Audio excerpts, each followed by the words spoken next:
코웃은 1971년에 Analysis of the Self, 자기의 분석이라고 이름 붙인 유명한 저서를 출간합니다.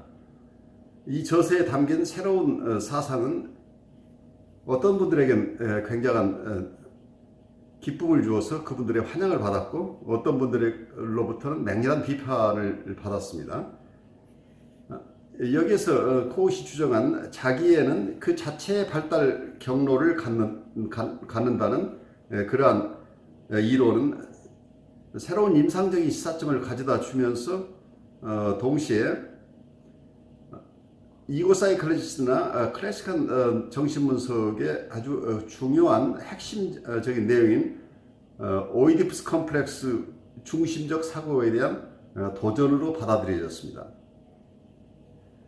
코웃 스스로는 본인의 새로운 이론이 지금까지 정신분석의 성역으로 인정되고 있던 부분에 도전이 되고 있다는 것을 잘 인식하고 있었기 때문에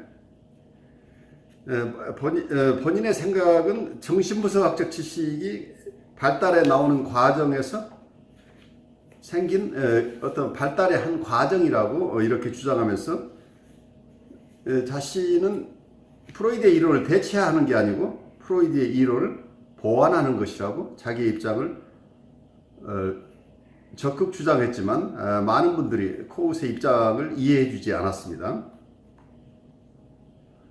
이때 같은 해 불행하게도 그는 자기가 백혈병을 앓고 있다는 사실을 알게 됩니다.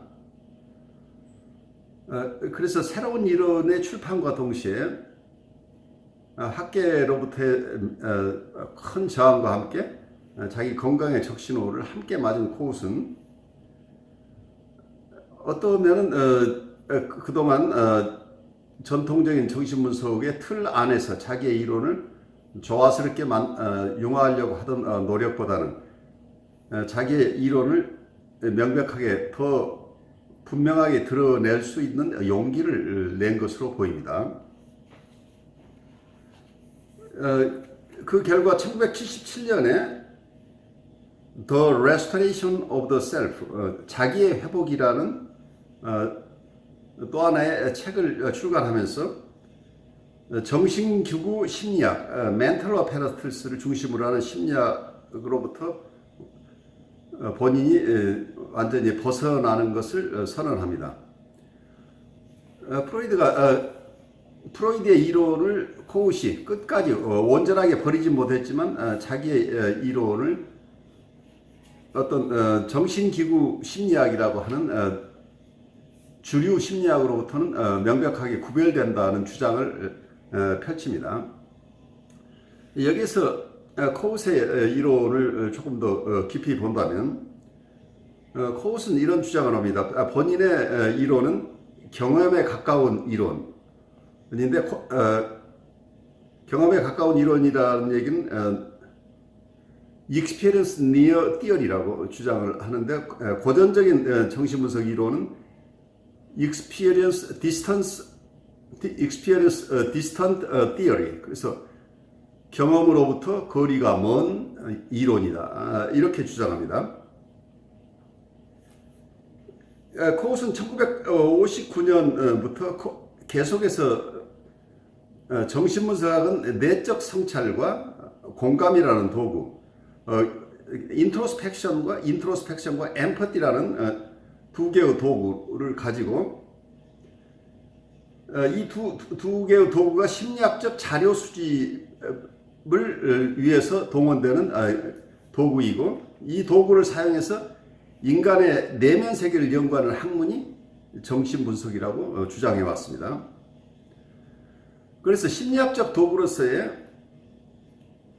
성찰과 공감을 굉장히 중요시하고, 이 도구가 심리학적 연구의 영역을 규정한다고 연구 영역 자체를 규정하는 것으로 이해했습니다. 그리고 그런 주장을 계속 하고 있습니다.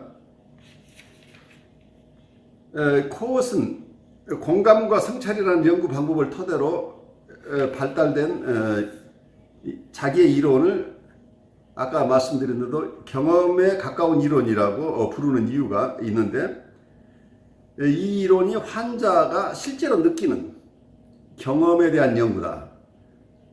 그래서 경험에 가까운 이론이라고 주장합니다. 그렇지만 고전적 정신분석은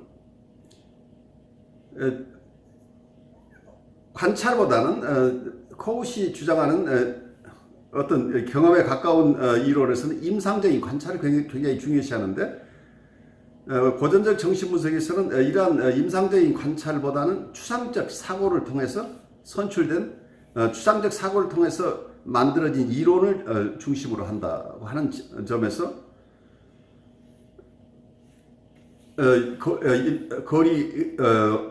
어떤 경험으로부터 거리가 있는 이런 이론이다, 이렇게 주장을 합니다. 그래서 코웃은 경험과 거리가 먼 이런 고전적 정신분석 이론에 대해서 이러한 고전적 정신분석 이론 속에 포함되어 있는 여러 모순점들을 본인이 지적합니다. 첫 번째가, 프로이드는 자신도 의식하지 않은 것 같지만 생물학적 원리와 서양의 도덕적인 어떤 측면을 정신분석 속에 도입함으로써 정신분석 자체에 생물학적 원리와 그리고 도덕이 혼합되는 결과가 됐다고 비판합니다.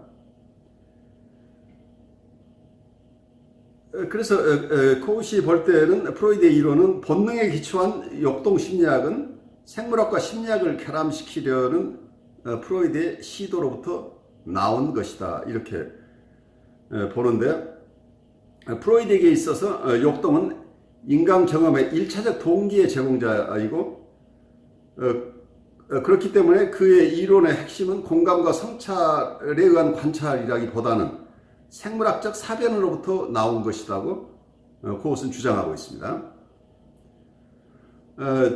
두 번째로 프로이드의 이론에 대한 비판으로서 코웃은 서구의 도덕은 고전적 정신분석 이론 안에 또 다른 편견을 도입했다고 주장을 하는데,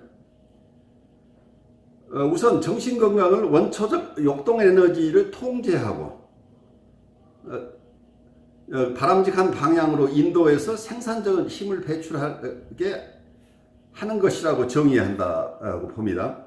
그래서 역동에너지를 통제한다고 하는 측면을 우선 강조하고 있다는 점과, 이 점은 이러한 도덕에 미친 영향은 치료의 목표가 문명을 위협하는 역동을 순화시키는 것이 돼버리는 거죠. 그래서 문명을 지키기 위해서 필요한 역동의 순화가 정신분석의 목표이다라고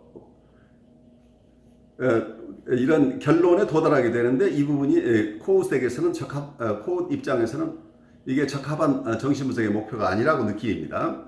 또 하나 코웃이 비판하는 것은 고전적 정신분석에서는 이타주의와 엘트루이즘과 셀프리스니스, 그래서 자기를 비우는 것, 자기를 희생하는 것을 중요하게 생각했다고 합니다. 이게 서구의 또 하나의 가치가 어떤 면에서는 이타주의 그리고 자기를 비워내는 것인데, 이런 입장에서 정상적인 발달이란 자기애적 상태로부터 궁극적으로는 다른 사람을 사랑하는 데까지 발전하는 것이라고 인식하게 됨으로써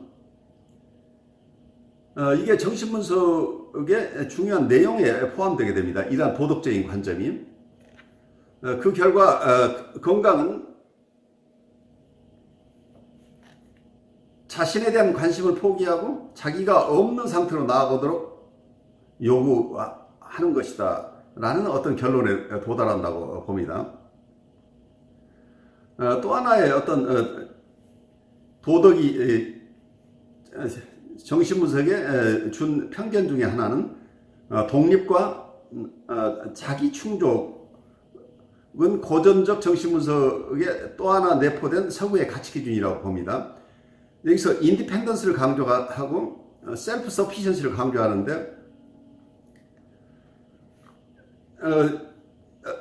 이게 서구적인 사고에 들어있는 대상으로부터 분리를 아이의 궁극적인 발달 과제로 선정하는 것이 정신분석 내에서도 그대로 수용됐다고 봅니다. 그래서 분리나 자율 또는 독립이 성공적 치료의 목표라고 여기게 됩니다.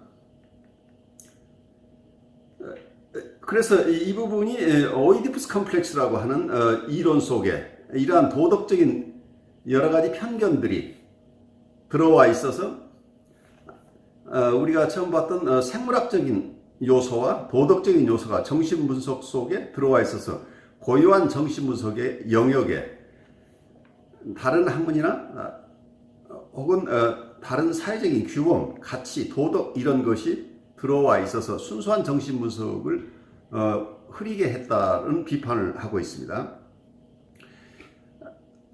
이에 대해서 코웃의 관점에서 보면은 코웃은 인간 조건을 굉장히 다르게 해석합니다. 자기애, 나르시시즘이라고 하는 거예요. 자기애는 정상적인 삶의 일부로 태어날 때부터 우리가 가지고 있고 그리고 죽을 때까지 우리에게 존재하는 것이라고 봅니다. 그래서 나르시시즘은 어느 시점에서 없어지는 것이 아니고 우리가 태어날 때부터 죽을 때까지 나르시시즘을 우리가 가지고 있다고 보고, 이 나르시시즘을 자기애를 대상 사랑을 위해서 포기해야 되는 그런 것이 아니라고 봅니다.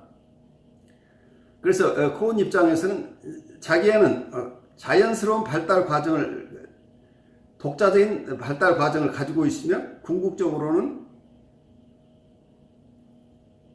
온전하고 기능적인 자기로 확립되는 과정을 가게 된다. 그래서 셀프 자체가 온전하고 그리고 기능이 풍부한 이러한 셀프로 발전하게 된다 하는 거죠. 그래서 초기의 나르시시즘이 어쩌면 코웃이 얘기했던 얘기를 조금 더 다시 우리가 반복해 본다면, 우리의 자기애적 구조에는 두 가지가 있는데, 이상적인 부모상, 그리고 또 하나는 거대자기. 이러한 자기애로부터 이상적인 부모 원상으로부터는 이고 아이디얼이 나오고, 그리고 거대자기, 과대자기, 그랜디오스 셀프로부터는 본인의 야망 또는 포부가 발전한다. 그래서 궁극적으로는 이런 건강한 자기애로 순화되고 발전된다 하는 이론을 가지고 있기 때문에 이 나르시시즘 자체는 버리는 것이 아니고 발달되고 순화되는 것이다 라는 개념을 가지고 있습니다. 그래서 궁극적으로는 온전하고 그리고 기능적인 자기를, 그 셀프의 초점이 있죠. whole and functioning self로 발전해야 된다고 보고 있습니다. 그런 점에서 자기애적 장애라고 할 때, 자기애적 장애는 정신구의 본래적 기구로부터 어쩌면 자기애적 장애라는 것은 본래적 구조들 사이에 발생하는 갈등의 결과, 어떤 컴플릭에서 오는 것이 아니다. 갈등의 결과가 아니고 구조 안에 있는 결함의 결과라고 주장합니다. 그래서 디펙트라는 표현을 쓰고 있는데, 어떤 고전적 정신분석 이론과 큰 차이가 있죠. 고전적 이론 속에서는 갈등의 해소, 완전한 해소를 중심으로 이렇게 정신 구조, 정신 기구 간의 상호 갈등을 온전하게 해소하는 것이 목적이라고 보는데, 코웃이 보는 자기애적 장애는 어쩌면 이런 정신기구 구조 간의 어떤 갈등이 아니라, 멘털 어페러스 간의 갈등 때문이 아니고 자기애적 구조에 결함이 있는 경우 그 결함으로 도는 것이다 라고 보고 있기 때문에 갈등 이론으로부터 완전히 벗어나는 결과가 되게 되죠. 그런 점에서 결함이 있는 자기애적 구조를 코웃은 이렇게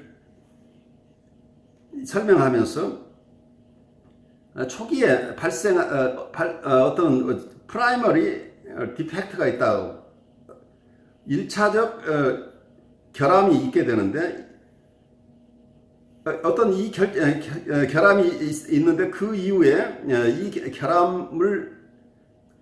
결함 때문에 오는 두 가지 2차적 구조가 발생하는데 그 2차적 구조는 두 개의 유형으로 분리해서 보고 있습니다. 이 1차적 결함과 1차적 결함이 있는 경우에 발달하는 2차적 구조가 있는데 2차적 구조는 하나는 방어 구조, 또 하나는 보상 구조라고 설명을 합니다. 방어 구조는 자기의 그러니까 나르시시즘적인 자기애적인 1차적 결함을 덮는 역할을 하는 게 방어 구조라고 보고 있고, 보상 구조는 이러한 결함을 덮는 것은 물론 1차적 결함 때문에 생긴 어려움을 보상하는 기능을 갖는다. 그래서 어떤 보상적 역할을 하기 때문에 보상 구조라는 용어를 쓰고 있습니다. 그래서 코웃은 치료가 종결 국면이라고 볼 수 있는 경우는 1차적 결함이 어떤 훈숙을 통해서 또는 변형적 내재화, 트랜스뮤팅 인터널라이제이션이라고 하는 변형적 내재화를 통해서 자기애적 구조가 새롭게 건설되거나 또는 보상 구조가 안정되고 믿을만하게 기능할 때라고 이렇게 이해를 합니다. 그래서 코웃 스스로는 결함이 없는 완전한 구조의 건설을 주장하지 않습니다. 이 점에서 분석 과제에서는 어떤 고전적인 입장에서는 코웃의 입장이 분석적으로 완결되지 않은 상태에서 치료를 종결하는 것이다, 이렇게 비난을 하게 됩니다. 그래서 고전적인 입장에서는 보통 에디퍼스 컴플릭트, 오이디푸스적인 갈등이 충분하게 레소루션이 될 때 분석이 완성된다고 간주합니다. 그런데 코웃이 주장하는 데에 따르면 자기 셀프 안에 있는 결함이 계속해서 존재하더라도 그 기능과 재능이 전보다 더 믿을만하도록 그 기능이 충분히 잘 기능할 수 있도록 보상되는 상황이 된다면, 원래 결함이 있음에도 불구하고 새로 획득한 기능들이 보상적으로 잘 작동하고 있다면 분석은 성공적이라고 이해를 합니다. 그래서 코웃은 새롭게 회복된 구조가 갖는 기능에 대한 신뢰성에 관심을 둡니다. 그래서 셀프가 가지는 기능에 대한 코웃의 강조, 그래서 셀프의 기능을 강조하는 것은 셀프의 기능 중심으로 치료의 성공 여부, 치료의 종결 시점 여부를 결정하는 것이기 때문에 중요한 의미를 가지고 있습니다. 여기에서 고전적인 정신분석 이론에서 갈등 이론, 어떤 에디퍼스 갈등이 충분하게 해소되어야 치료가 된다고 보는 이런 이론은 그건 전통적인 고전적인 정신분석 이론이고, 또 한편에서는 이고 사이칼라지스트들이 주장하는 내용이죠. 그렇지만 이고 사이칼라지스트 중에 아주 저명한 분들 중에 한 그룹은 우리가 현대 갈등 이론이라는 이론을 주장하는데, 그게 모던 컨플릭트 티어리입니다. 이 모던 컨플릭트 티어리를 주장하는 분들 중에 예를 들어 찰스 브렌너 같은 분은 우리가 고전적 정신분석에서 얘기하는 것처럼, 혹은 이고 사이칼리스트들이 주장하는 것처럼, 우리의 갈등은 우리가 잘 분석하면 없어지는 것이 아니다라고 봅니다. 갈등은 항상 있지만 갈등이 온전하게 해소되는 것이 아니고, 우리가 치료는 갈등이 있음에도 불구하고 얼마나 건강한 타협 형성을 하느냐. 그래서 타협 형성, 컴프로마이스 포메이션, 프로이드가 가지고 있었던 개념 중에 중요한 개념이 타협 형성이라는 개념이죠. 그래서 타협 형성을 건강하게 해낼 수 있는 것이 중요한 것이지, 우리 안에 있는 갈등을 깨끗하게 분석해서 그걸 해소한다는 것은 이상적이긴 하지만 불가능한 것이다. 그래서 우리 치료적인 노력을 갈등을 온전히 해소하겠다고 하는데 쏟지 말고 건강한 타협 형성, 그 타협 형성은 좀 구체적으로 얘기를 한다면 최소한의 방어야 최대한의 만족을 얻는 이런 목표를 갖는 것, 그런 타협 형성. 그러니까 방어를 줄이고 만족을 최대화할 수 있는 타협 형성을 할 수 있는 능력을 내담자가 갖출 수 있도록 도와주는 것이다. 정신분석을. 그래서 정신분석에 대한 목표를, 정신분석의 목표 자체가 새롭게 정의되는 것이죠. 갈등에, 우리 마음 안에 있는 갈등을 근원적으로 해소하겠다고 하는 본래 프로이디언 개념이 모던 컨플릭트 티어리 속에서는 적절한 타협 형성을 우리가 하는 것이 목표이지 우리의 갈등을 온전하게 해소하는 것이 아니다라고 보는 지점에서 어떻게 보면은 그것도 이고 사이칼로지스트였었고 또 찰스 프레너도 이고 사이칼로지스트의 가장 저명한 학자인데, 이분들이 마지막에 하는 얘기는 찰스 프레너가 그래서 마음의 삼중 구조를 버리게 됩니다. 결국은 그것이 마지막에 자기의 이론을 이고 사이칼리스트나 고전적인 정신분석으로부터 확실하게 분리해내려고 마지막까지 애썼던 것과 마찬가지로 찰스 프레너도 누구보다도 유명한 이고 사이칼리스트 중에 최고 이론가였지만 그분이 결국은 이고 사이칼리스트의 가장 핵심적인 삼중 구조로, 마음의 삼중 구조, 이고, 이드, 슈퍼 이고를 통해서 우리의 마음을 이해하려고 하던 이러한 기법을 포기하고 좀 더 심플하게 적절하게 타협 형성을 하는 방법을 환자가 적절한 타협 형성을 해낼 수 있도록 도와주는 역할이 정신분석이라고 이렇게 이해하는 점에서 큰 변화가 일어났죠. 그래서 같은 뿌리에서 나오는 학자들이지만 이 학자들의 임상 경험이 늘어나고 이론적으로 좀 더 정치해지면서 이분들이 초기의 이론과 나중에 본인들이 완숙한 이후에 이분들이 세우는 이론이 크게 달라질 수 있다는 것은 아마 우리가 프로이드에게서 보는 거죠. 프로이드도 초기 프로이드의 이론과 중기 그리고 말기의 이론이 크게 달라지는 것처럼 이분들이 교조적으로 어떤 이론을 그대로 가져가는 것이 아니고